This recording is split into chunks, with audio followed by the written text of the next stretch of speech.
여러분, 만약 시어머니가 제 돈을 훔쳤다고 누명을 씌우고 남편이 제 배를 발로 걷어찬다면 어떡하시겠어요?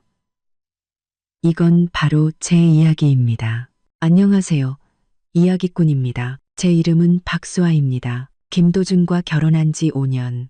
그 5년 동안 시어머니 조옥진 여사와는 올해부터 지낸 적이 거의 없었어요. 어머니는 줄곧 시골에 계셨거든요. 동네 이웃들이랑 헤어지기 싫다면서요. 그런데 올해 봄 갑자기 아들이 보고 싶다며 서울로 올라와 저희와 함께 살겠다고 고집을 부리셨죠. 저는 그때만 해도 가족이 함께 살면 서로 의지가 될 거라 생각했어요. 하지만 그 생각은 착각이었습니다. 시어머니가 오신 후 저희 집은 그야말로 쑥대밭이 되고 말았죠. 집에 들어오신 첫 딸인 조옥진 여사도 꽤나 상냥하게 구셨어요.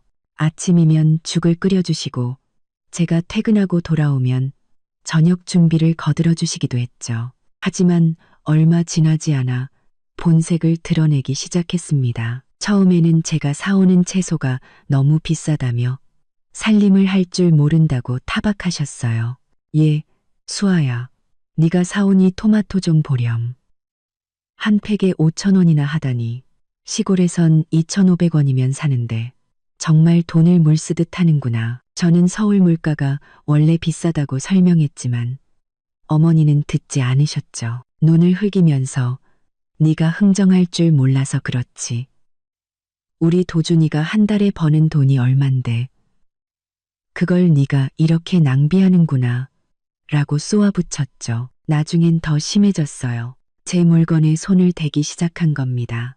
한 번은 제가 30만 원 넘게 주고 산 원피스를 옷장에 넣어뒀는데 다음 날 어머니가 그걸 꺼내들고 잔소리를 퍼부으셨어요. 이 옷 재질도 별로인데 30만 원이나 한다고?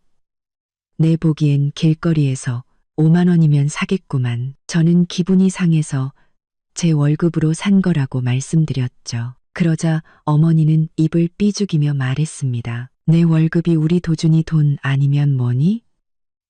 우리 집에 시집 왔으면 네가 먹고 입는 거 전부 우리 집 거다. 어디서 감히 이렇게 사치를 부려. 저는 그냥 참고 넘겼어요.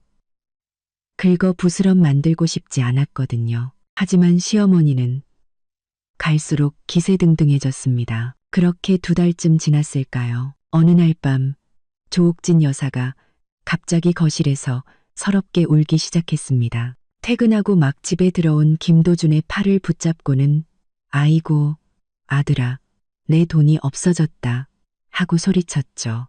김도준은 깜짝 놀라 어머니에게 물었습니다. 어머니 무슨 돈이요? 어디다 두셨는데요? 조옥진 여사는 눈물을 훔치며 곁눈질로 저를 쳐다봤습니다. 내가 시골에서 가져온 그 2천만 원 말이다. 내 방 그 자개장 맨 밑에 숨겨뒀는데 오늘 너 옷이나 몇 벌 사주려고 꺼내보니까 감쪽같이 사라졌지 뭐냐.